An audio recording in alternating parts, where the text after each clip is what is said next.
ओम शांति। ओम शांति। ओम शांति।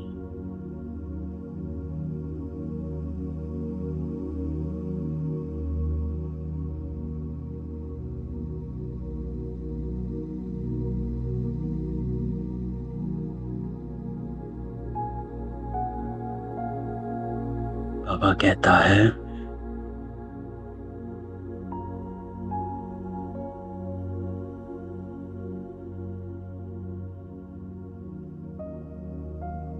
जब यहाँ आकर बैठते हो होते ही अभिमानी होकर बैठो।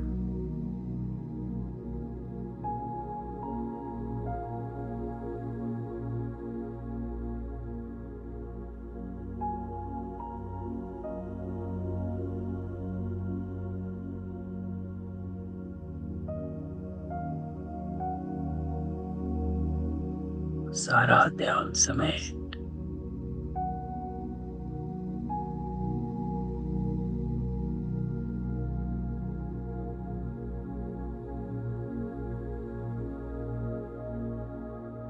एकाग्र मन, एकाग्र बुद्धि।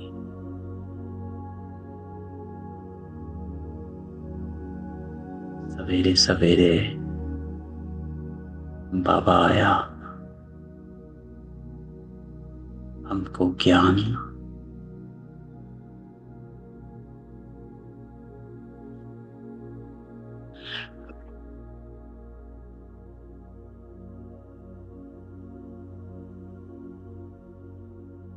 ज्ञान का अमृत पिलाने।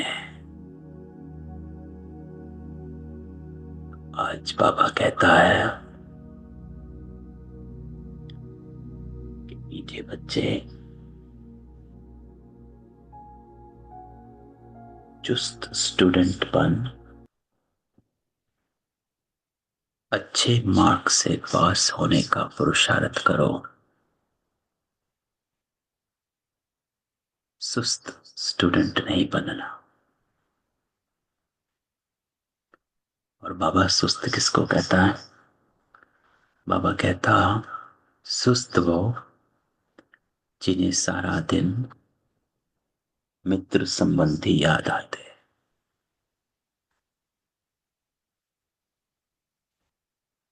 बल्कि मुरली भी बाबा की क्या थी? बाबा कहता, किसकी मत पर चल रहे हो? बाबा को याद करना। बाबा कहता कि जो मुझे याद करते हैं उसकी चेकिंग है कि उनकी एक्टिविटी जो है वो बाप समान हो जाती है। बहुत लवली होते हैं।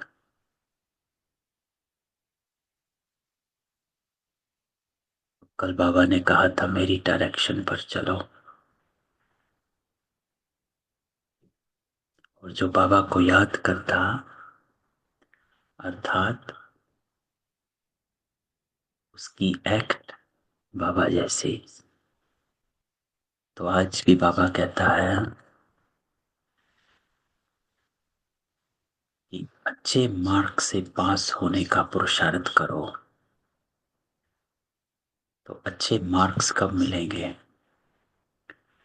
जब हम श्रेष्ठ कर्म करेंगे,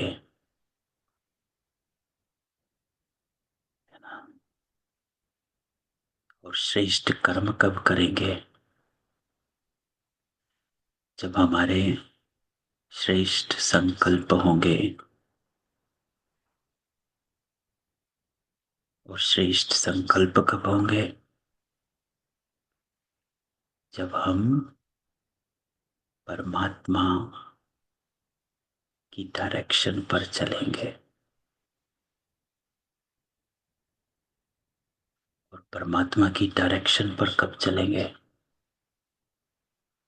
जब हम उसे याद रखेंगे।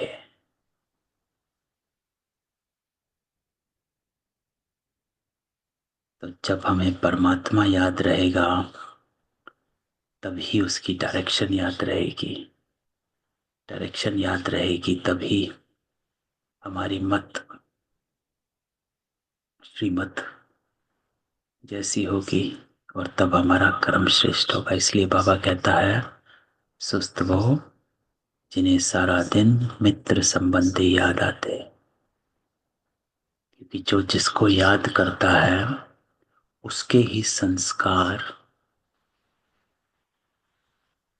उसके ही गुण उसके जैसे ही बनते रहते हैं। प्रश्न आज बाबा कहता है, संगम युग पर सबसे तकदीरवान किसको कहेंगे? उत्तर बाबा कहता, जिन्होंने अपना तन मन धन सब सफल किया, वह कर रहे हैं, वो हैं तकदीरवान। कोई कोई तो बहुत, बाबा कहता, मनहूस, फिर समझा जाता तकदीर में नहीं है। समझते नहीं कि विनाश सामने खड़ा है, कुछ तो कर लें। इसी को बाबा कहता है तकदीर को लकीर। लेकिन जो तकदीरवान बच्चे वही हैं जो समझते हैं बाप सम्मुख आया है और हम अपना सब कुछ सफल कर लें। हिम्मत रख, अनेकों का भाग्य बनाने के निमित्त बन जाएं। क्योंकि धारणा होगी तो करा सकेंगे। तो बाबा कहता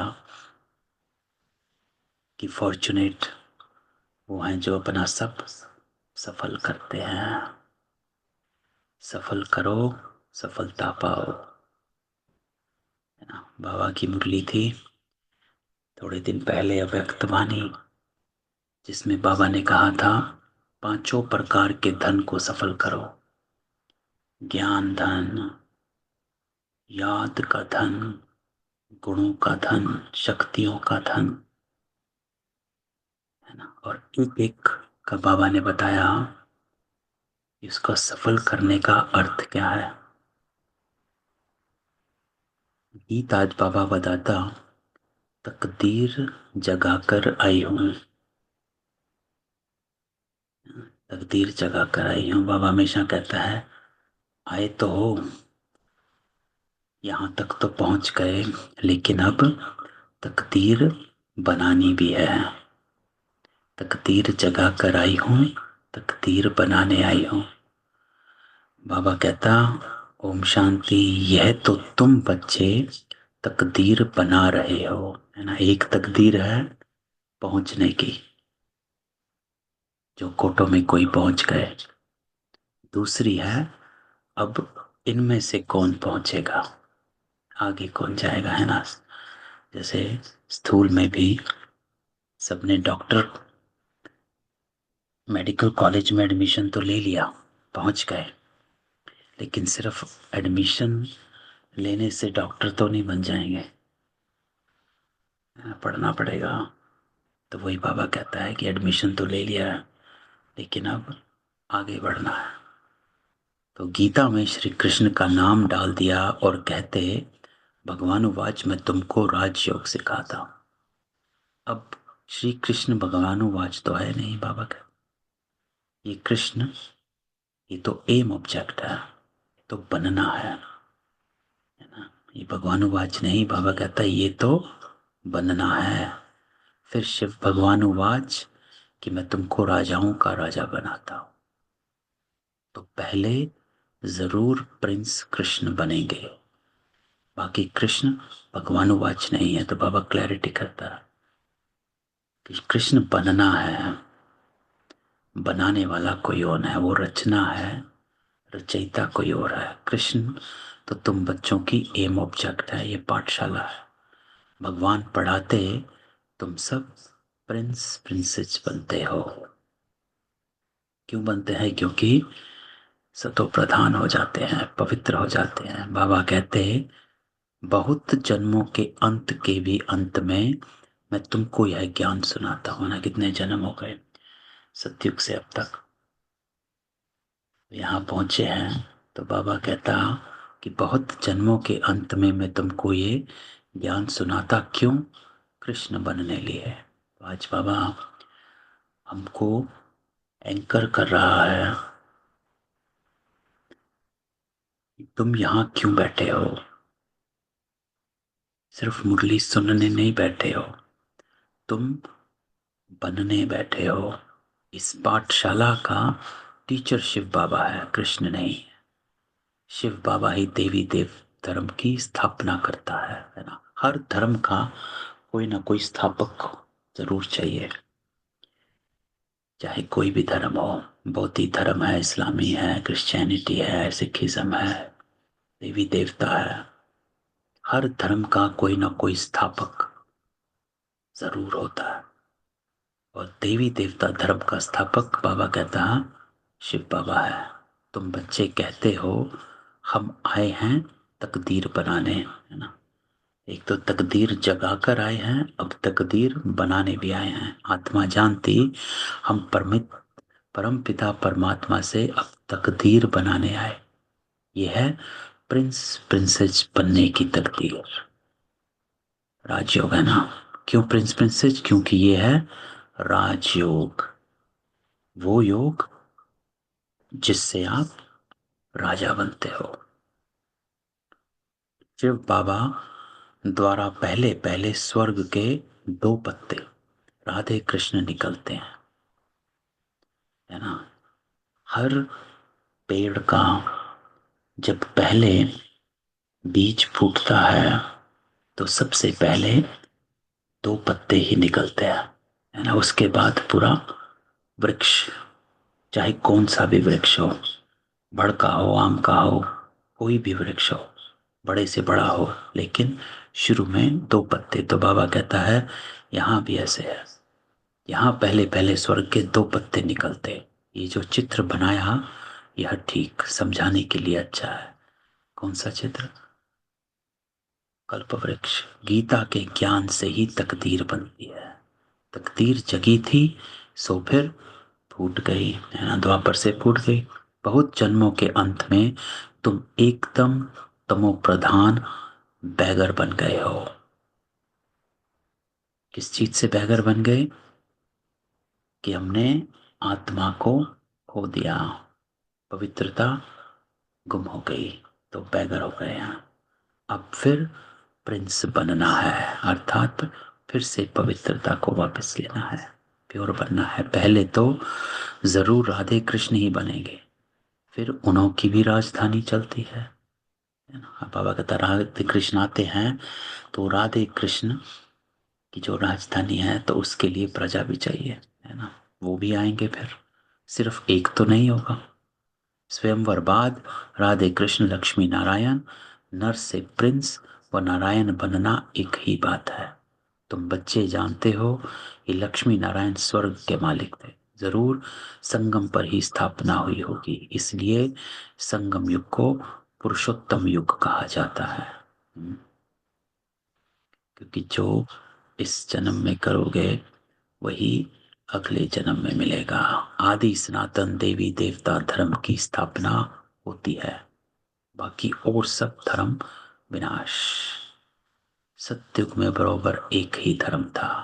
ये हिस्ट्री ज्योग्राफी बाबा कहता है जरूर फिर से रिपीट होनी है। फिर से स्वर्ग की स्थापना होगी, जिसमें लक्ष्मी नारायण का राज्य था, परिस्तान था, अब कब्रिस्तान है। क्यों कब्रिस्तान?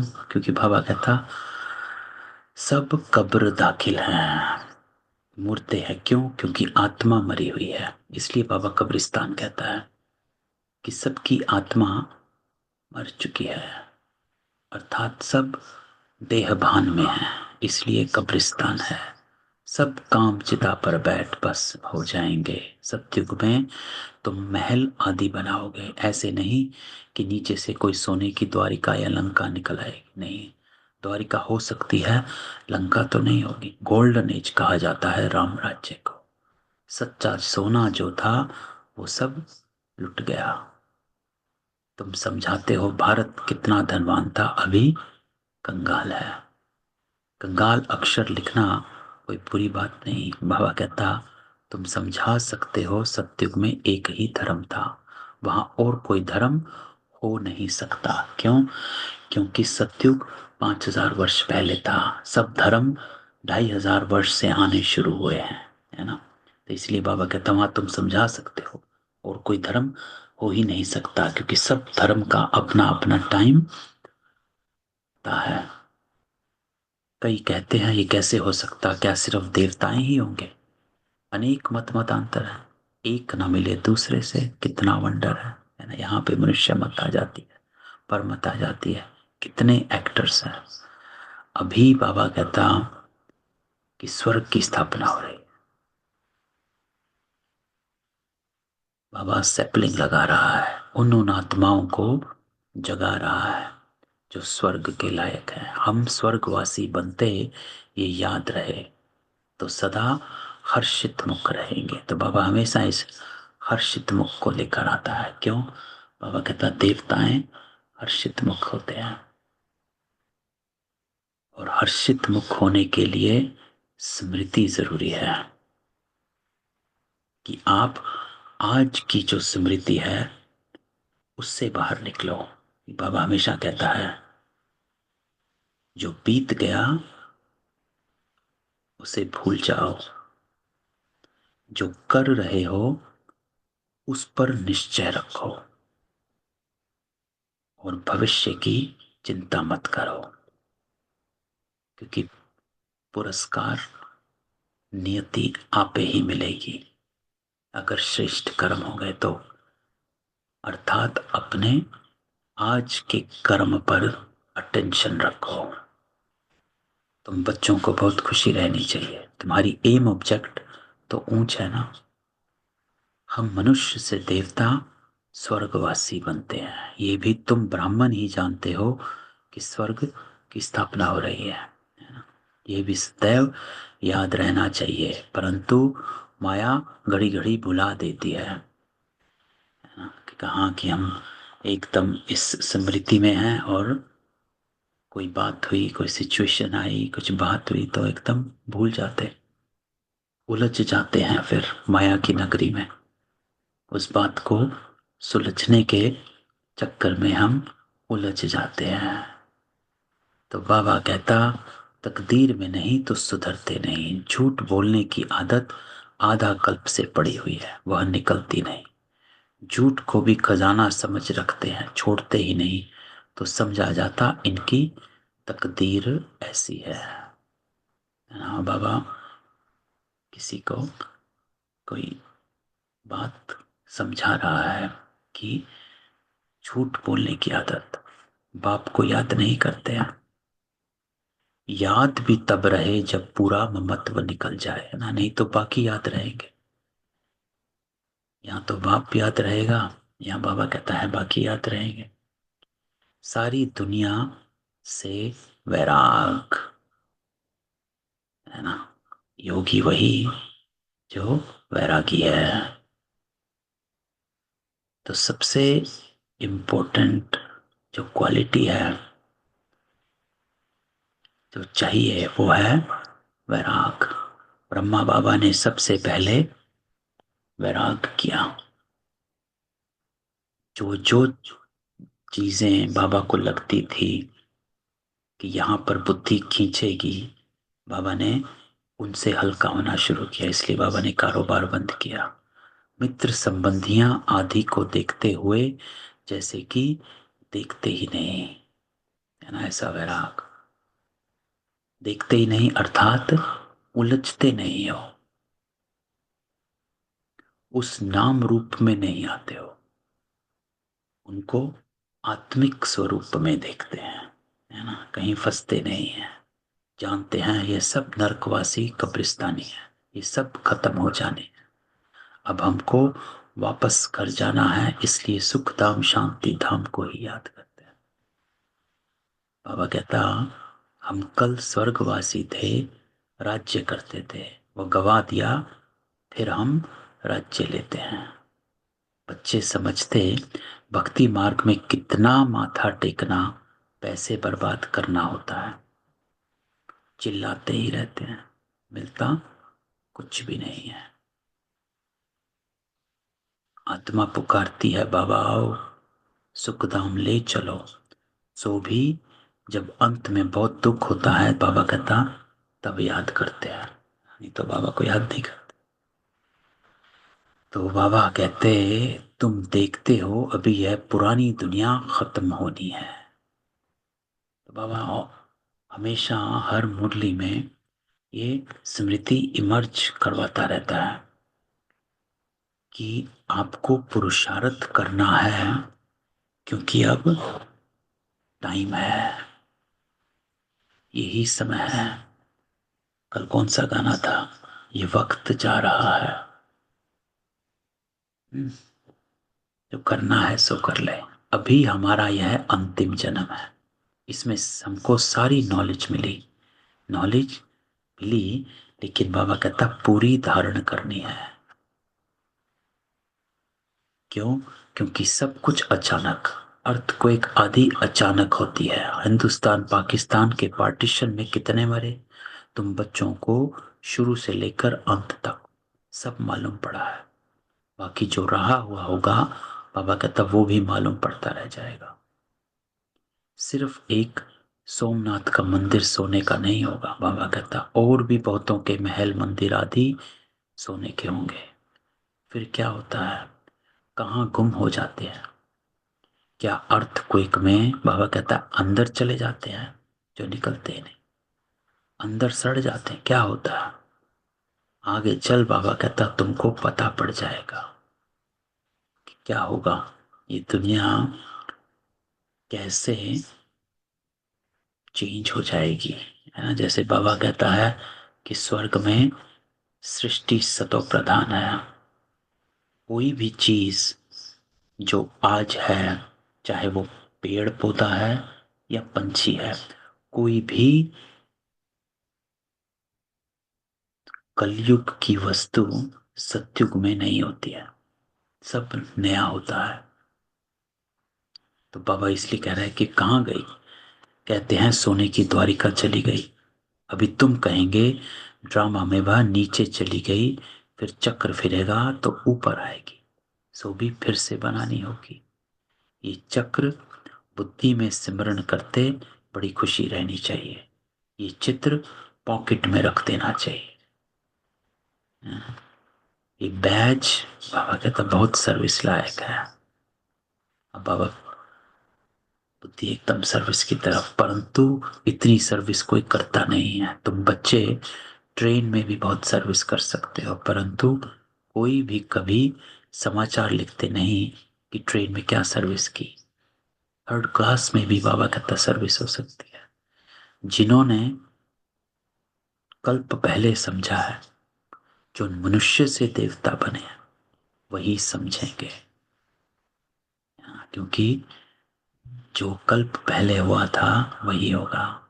मनुष्य से देवता गाया जाता है, ऐसे नहीं कहेंगे कि मनुष्य से कृष्ण व मनुष्य से सिख, मनुष्य से देवता। अर्थात आदि सनातन धर्म की स्थापना हुई, बाकी सब अपने अपने धर्म में चले गए। झाड़ में बाबा कहता दिखाया जाता है फलाने फलाने धर्म फिर कब स्थापन होंगे। देवताएं हिंदू बन गए, और फिर हिंदू से बाबा कहता है और धर्मों में कन्वर्ट होते गए, है ना। अब हर जगह है, वह भी बहुत निकलेंगे जो अपने श्रेष्ठ धर्म कर्म को छोड़कर दूसरे धर्मों में जाकर पड़े हैं, वो निकल आएंगे, है ना। तो आज देखते हैं कि इस समय ब्रह्म कुमारी इसमें हर धर्म की आत्मा है, हर देश की आत्मा है। पीछे थोड़ा समझेंगे, प्रजा में आ जाएंगे। देवी देवता धर्म में सब थोड़े ही आएंगे, सब अपने अपने सेक्शन में चले जाएंगे, बाबा कहता। तो तुम्हारी बुद्धि में ये सब बातें हैं, दुनिया में क्या क्या करते रहते हैं, अनाज के लिए कितना प्रबंध रखते हैं, बड़ी बड़ी मशीनें लगाते हैं, होता बाबा कहता है कुछ भी नहीं है। सृष्टि तमो प्रधान बननी ही है। बाबा कहता कोई कुछ कर ले। कहते हैं कि हम फिर से स्वर्णिम भारत है। अब यहाँ पे भी है स्वर्णिम अमेरिका, गोल्डन एज। लेकिन बाबा कहता कुछ मर्जी कर लो, सृष्टि तमो प्रधान, सीढ़ी उतरनी ही है। ड्रामा में जो नूंद है वह होता रहता है, फिर नई दुनिया की स्थापना होनी ही है। साइंस जो अभी सीख रहे हैं थोड़े वर्ष में बहुत होशियार हो जाएंगे, जिससे फिर वहाँ बहुत अच्छी अच्छी चीजें बनेगी। यह साइंस वहाँ सुख देने वाली होगी, कहाँ? सतयुग में। यहाँ बाबा कहता है सुख थोड़ा, दुख बहुत है। इस साइंस को निकले कितने वर्ष हुए। बाबा कहता आगे बिजली गैस कुछ नहीं था, अभी देखो क्या क्या हो गया है ना। अब तो और भी ज्यादा है। वहां तो फिर सीखे सिखाए चलेंगे, जल्दी जल्दी काम होता जाएगा। यहाँ भी देखो मकान कैसे बनते हैं, सब कुछ रेडी रहता है। अब तो फटाफट बनते हैं, कितनी मंजिल बनाते हैं। वहाँ ऐसे नहीं होगा। वहाँ सबको अपनी अपनी खेती होती है, टैक्स आदि कुछ नहीं। वहाँ अथाह धन है, जमीन ढेर, नदियां सभी होंगी, बाकी नाले नहीं होंगे जो बाद में खोदे जाते हैं। तो बाबा आज हमको सत्युग की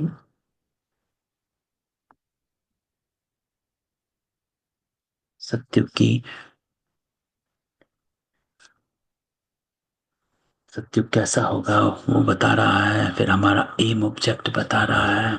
और साथ साथ बाबा ये भी कहे जा रहा है कि पुरुषार्थ करते रहो, कहाँ पहुंचना है।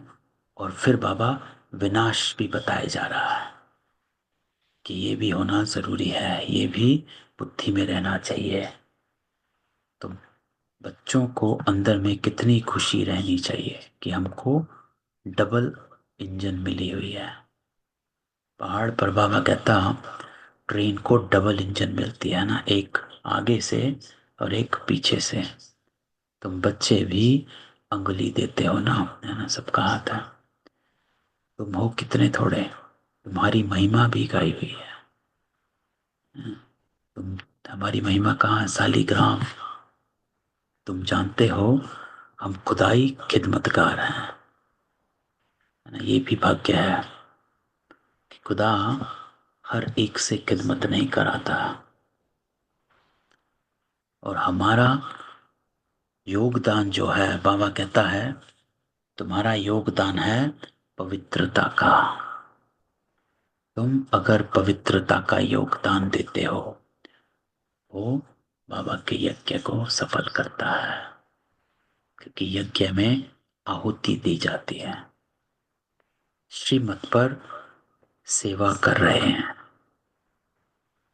बाबा की श्रीमत पर चलना भी सेवा है। बाबा भी खिदमत करने आया। एक धर्म की स्थापना, अनेक धर्मों का विनाश। थोड़ा बाबा कहता आगे चलकर देखेंगे, बहुत हंगामे हैं। अभी भी डर रहे, कहाँ लड़कर बॉम्ब्स ना चला दे।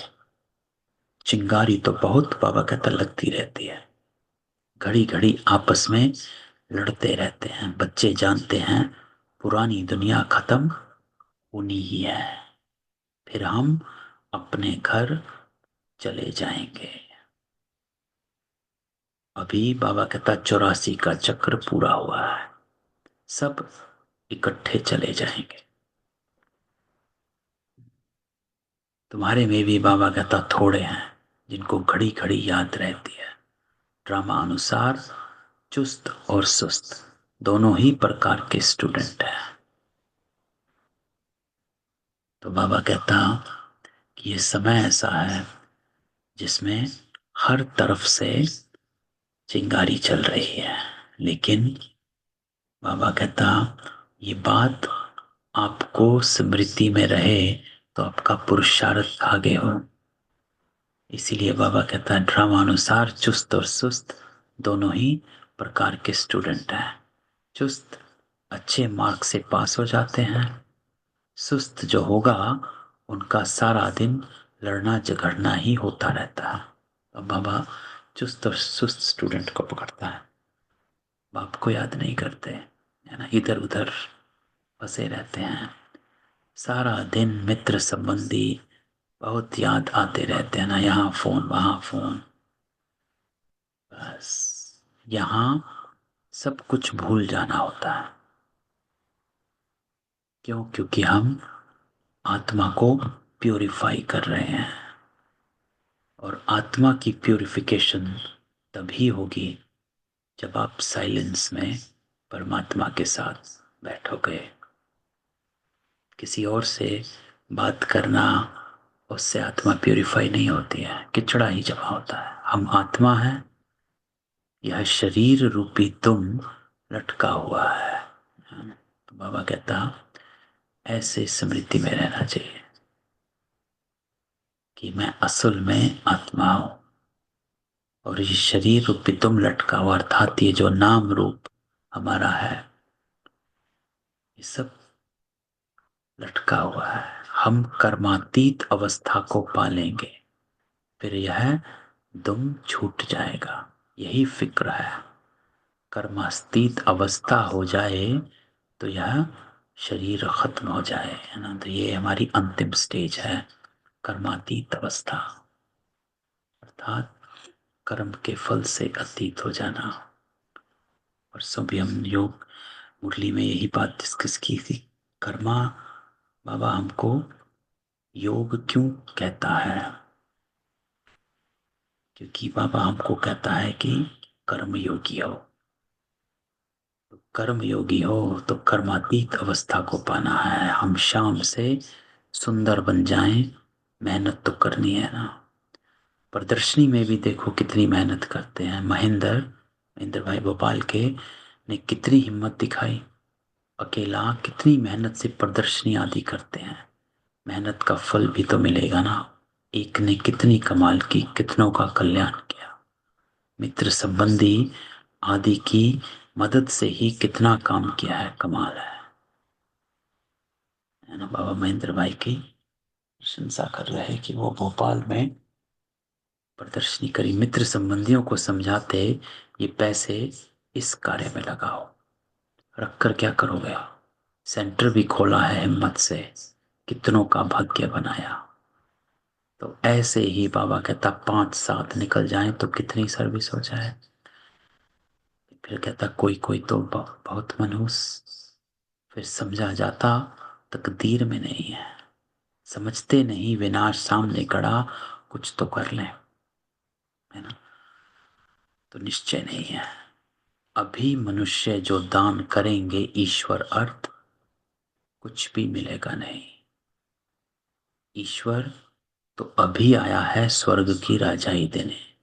दान पुण्य करने वालों को बाबा कहता कुछ भी नहीं मिलेगा, लेकिन जिन्होंने संगम पर अपना तन मन धन सफल किया या कर रहे हैं, वो तकदीरवान है, तो उनको मिलेगा। तो बाबा कहता है सफल करो, सफलता पाओ, परंतु तकदीर में नहीं तो समझते ही नहीं। तो जो समझते नहीं वो सफल नहीं करते हैं। समझना अर्थात निश्चय कर लेना। तुम जानते हो वह भी ब्राह्मण है, हम भी ब्राह्मण, लेकिन हम हैं प्रजापिता ब्रह्मा कुमार कुमारी। तो वो ब्राह्मण क्यों, बाबा उन ब्राह्मणों को याद करता है क्योंकि लोग उनको दान पुण्य करते हैं, उनको लगता है कि ये सफल होगा। इतने ढेर ब्राह्मण वो हैं कुकवंशावली, लेकिन तुम मुखवंशावली। शिव जयंती संगम पर होती है। अब स्वर्ग बनाने लिए बाबा मंत्र देता है, मन मना भवा, है ना, वशीकरण मंत्र, मुझे याद करो तो तुम पवित्र बन पवित्र दुनिया का मालिक बन जाएंगे। तो कल भी बाबा ने कहा था याद करना अर्थात अपनी एक्टिविटी को सुधारना। बाबा को याद करना, इसलिए बाबा हमेशा कहता है ये अजपा जाप है, ये कोई बाबा बाबा नहीं करना है। आपके कर्म कैसे हैं वो बताते हैं आप याद में कितना रहते हो। अगर आपके कर्म सही नहीं है, इसका मतलब आप याद में नहीं रहते हो। अगर याद में रहोगे तो कर्म ऑटोमेटिकली सही ही होगा। ऐसे युक्ति से पर्चे छपाने चाहिए। दुनिया में मरते तो बहुत है ना, जहां भी कोई मरे तो वहां पर्चे बांटने चाहिए। बाप जब आते हैं तब पुरानी दुनिया का विनाश, और उसके बाद स्वर्ग के द्वार खुल जाते हैं। तो अगर कोई सुखधाम चलना चाहे तो मंत्र है मन मना भवा। ऐसा रसीला छपा हुआ पर्चा सबके पास हो, शमशान में भी बांट सकते हो। लेकिन बाबा कहता शौक होना चाहिए। सर्विस की युक्तियां तो बहुत हैं, ये तो अच्छी रीति लिख देना चाहिए। एम ऑब्जेक्ट तो लिखा हुआ है, समझाने की बड़ी अच्छी युक्ति चाहिए। अच्छा, तो मीठे मीठे सिकिलते बच्चों प्रति माता पिता बाप दादा का याद प्यार, गुड मॉर्निंग। रूहानी बाप की रूहानी बच्चों को नमस्ते। तो हम रूहानी बच्चों की रूहानी बाप दादा को याद प्यार, नमस्ते और गुड मॉर्निंग। धारणा। तो आज की धारणा बाबा कहता, कर्मातीत अवस्था को प्राप्त करने लिए इस शरीर रूपी तुमको भूलना है ना, ये हमारा ऑब्जेक्टिव है। कर्मातीत बनना है, एक बाप के सिवाय कोई मित्र संबंधी याद ना आए, ये मेहनत करनी है। दूसरा, श्रीमत पर खुदाई खिदमतकार बनना है। तो खिदमत तभी है, बाबा कहता आप श्रीमत पर चलते हो वही सेवा है। तन मन धन सब सफल कर अपनी ऊंच तकदीर बनानी है। तो अपना सब सफल करो। तो ये थी आज की बाबा की मुरली। तो आज बाबा में तीन बातें बताता है। एक, बाबा एम ऑब्जेक्ट बताता है क्या बन रहे हो। दूसरा, बाबा विनाश का याद कराता है कि ये होना ही है, ये निश्चय होना चाहिए कि सामने है। और तीसरा बाबा कहता है कि आपको अपना सब सफल करना है।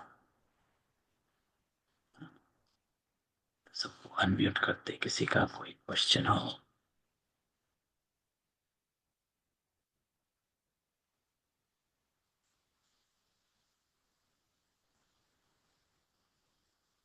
भाई जी।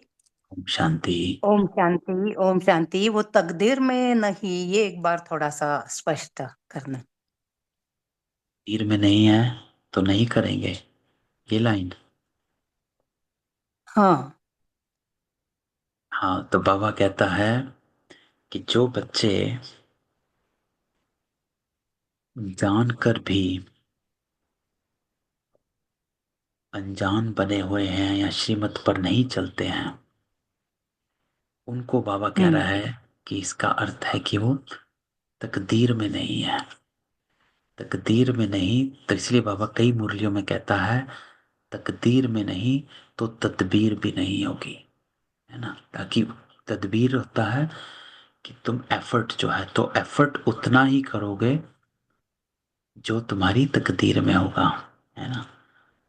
हम्म। क्योंकि ये ड्रामा है, अर्थात आत्मा अपनी कैपेसिटी अनुसार पुरुषार्थ कर रही है कि उसको जो जो बनना है। तो इसलिए बाबा कहता है कि जो बच्चे ढीले हैं या नहीं कर रहे हैं, तो बाबा उनको कहता है कि तकदीर में नहीं है, इसलिए ऐसे कर रहे हैं। लेकिन उसको दूसरी तरह पकड़ना है। हमें कैसे हम्म। पकड़ना है? क्यों बाबा ये कहता है? क्योंकि एक तरह से आप कहो कि बाबा तो क्यों कहता है कि तकदीर में नहीं है, तो इस परंतु तकदीर में नहीं है तो समझते ही नहीं। क्योंकि बाबा कहता है कि आप अपने को तकदीरवान समझो और पुरुषार्थ को तीव्र करो। तो ये बाबा जो है दिल शिकस्त करने के लिए नहीं कहता है कि तकदीर में नहीं है तो मत करो, लेकिन हम्म। बाबा कहता है जो नहीं कर रहे हैं उनको देख, उनको मत देखो। हम्म, क्योंकि हम्म, क्या होता है कि जो नहीं कर रहे हैं या फिर कम कर रहे हैं या फिर अपना ट्विस्ट कर कर करते हैं, है ना, अपनी मत हाँ, मिलाकर करते हैं, तो उनको मत देख कर करो। क्योंकि वो जो कर रहे अच्छा, हैं, है ना, वो इसका अर्थ उनकी तकदीर में नहीं है, इसलिए वो ऐसा हम्म, कर रहे हैं। लेकिन अगर आप भी वैसे करने लग गए तो आपने अपनी तकदीर पर लकीर लगा दी। इसलिए बाबा हमेशा कहता है, देखना ब्रह्मा को है, दूसरे को हम्म, नहीं देखना है ना। इसलिए तकदीर, अच्छा, पहली लाइन क्या थी, तकदीर बनाने आई हूं, तो आप अपनी तकदीर बनाने आए हो।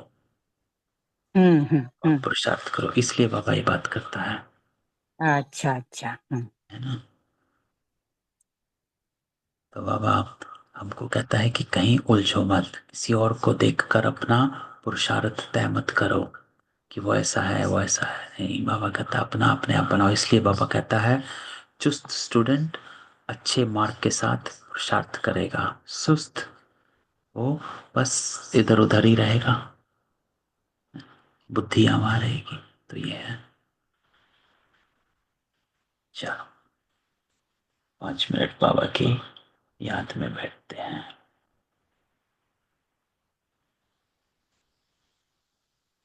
बाबा के साथ जब बैठे हैं तो आज जो बाबा ने कहा है मुरली में, उस बात को आत्मसात करो, अपने आप से कहो कि मैं तकदीरवान,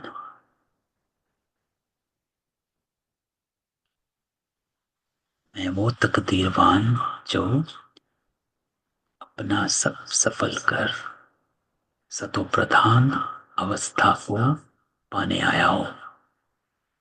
वो मेरा ऑब्जेक्टिव है। इसलिए बाबा ने आज एम ऑब्जेक्टिव को बताया है कि आपका ऑब्जेक्ट क्या है, श्री कृष्ण बनना है। तो अपने आप से पक्का करना है।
बाबा कहता है,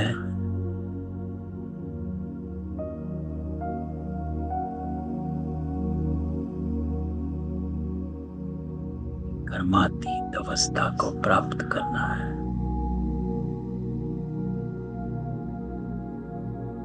मुझे याद करो, वो तुम पवित्र बन जाएंगे।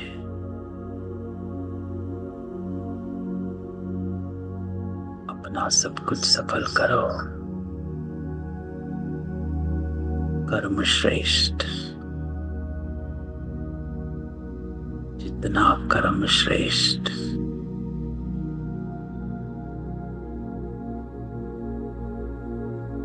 उतना ही आपके संस्कार श्रेष्ठ हो जाएंगे, सद्गुण हो जाएंगे। और जितना संस्कार श्रेष्ठ, सद्गुण,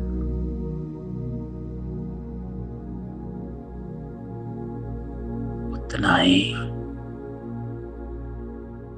सतयुग की प्रारब्ध है।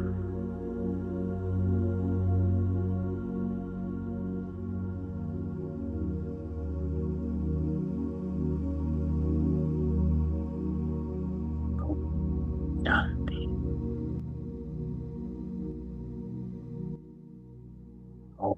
ओम शांति। ओम शांति। ओम शांति। तो ओम आज शांति भाई। ओम शांति। ओम तो शांति आज भाई जी। ओम शांति। तो आज शाम को क्लास कर सकते हैं। कोई टॉपिक है जिस पे टॉपिक पर कुछ डिस्कस करना हो, या कोई क्वेश्चंस योग का या कुछ है? नहीं तो फिर हम बाबा मिलन की 18 वाली मुरली को रिवाइज कर सकते हैं, या उस दिन की साकार मुरली को रिवाइज कर सकते 18 का अव्यक्त मूर्ति भाई जी ठीक है। हैं। 18 का जो बाबा मिलन अव्यक्त मुरली है। हाँ हाँ बाबा मिलन जी। अच्छा। और भाई जी ये अव्यक्त ये विदेही स्थिति जो है थोड़ा सा मतलब जैसे कि पहले विदेही होना है अशरीरी के पहले, और फिर विदेही के पहले कर्मातीत, मतलब कितनी स्टेज जो बार, है ना, मतलब ये कितनी बार स्टेज क्लास कैसे हुई है? कैसे। पूर्णिमा हाँ बहन जी है, भाई जी। कितनी बार हैं? क्लास हुई है ये वाली है? तो कल इसी पर करेंगे, फिर क्लास करते हैं, है ना? ये जो लेकिन इतना कंफ्यूजन होता है ना, पता नहीं जब कंफ्यूजन करते नहीं लगता है होना, क्लियर हो गया। कंफ्यूजन हाँ जी। करना ही नहीं है हमें। बुद्धि ज्यादा भगानी नहीं होती है कि कौन सी स्टेज कहाँ सी है और कौन सी स्टेज कैसी है। अरे बैठ जाओ, छोड़ो सब कुछ। चलो कल इसी पर, आज शाम को इसी पर क्लास करेंगे, इसी पर करते हैं, है ना? क्योंकि ये कंफ्यूजन नहीं होनी चाहिए। शाम को क्लास करते हैं योगी अवस्था पे। योगी अवस्था क्या होती है ना? कैसे हम अपनी अवस्था को योगी बनाएं। क्योंकि योगिक अगर हम होंगे, है ना, तो उसमें सब कुछ आ जाता है। हमारे कर्म भी, हमारा योग भी, हमारा ज्ञान भी, धारणा भी, सारा कुछ। तो उसकी उसके ऊपर थोड़ी सी डिस्कशन करते हैं, है ना? और फिर टाइम होगा तो मुरली भी कर लेंगे, है ना? मुरली बाबा की, तो जो बाबा मिलन की थी उसमें तो हमें एक ही बात याद है ना? 40 याद है आपको? 40, बाबा कहता 40 वर्ष हुए जिसमें 4 है और 0 है। 0 का अर्थ हीरो है, और 4 में बाबा ने 4 बातें बताई हैं। शुभ चिंतन, शुभ चिंतक, शुभ वृत्ति और शुभ वातावरण। ये है बाबा मिलन की मुरली, है ना? वो भी हम रिवाइज करेंगे थोड़ी सी, है ना? लेकिन हम इस बात पर, योगी अवस्था पर भी थोड़ी सी डिस्कशन करेंगे, क्योंकि बाबा हमको योगी बनाने आया है, राजयोगी, है ना? तो उस चीज को हम थोड़ा देखते हैं जिसमें कंफ्यूजन नहीं होनी चाहिए। ठीक है, तो शाम को क्लास करते हैं। ओम शांति भाई जी। ओम शांति। चलो ओम शांति। बाबा कितने बजे शाम को? शाम को 5:30 भी कर सकते हैं, 6 भी कर सकते हैं। आप लोग बताइए कौन सा टाइम ज्यादा सही है। सही है भाई जी। 5:30, 5। क्योंकि 6:30 की ये नुमाइश मिल जाती है ना बाद में। हाँ, तो 5:30 भी कर सकते हैं। हाँ, सबको जो कन्वीनियंट हो वो नहीं नहीं पकड़ना। नहीं, एक, नहीं नहीं नहीं, टाइम अच्छा है, यहाँ टाइम चेंज हुआ है। 8:30 का 7 है, 6:30, 6:30 करेंगे, 8 बजे। 6:30 चलेगा? ठीक है। हाँ, चलेगा। चलेगा। हाँ ठीक ठीक है, है भाई जी। 6:30, हाँ 6:30 करते हैं। टाइम चेंज हुआ है ना, तो हमें याद नहीं रहता। और फिर से चेंज होने वाला है, लेकिन वो मार्च में होगा। लेकिन अभी 6:30 वाला। ठीक है, चलो। ओम और शांति। यही लिंक रहेगी ना, ये हाँ जूम की यही यही देख, लिंक रहेगी ना? हाँ यही ओके। रहेगा। मैं क्लास के व्हाट्सएप ग्रुप में भेज देता हूँ, है ना। ओके। ओके। ठीक है, ओके। चलो। ओम शांति।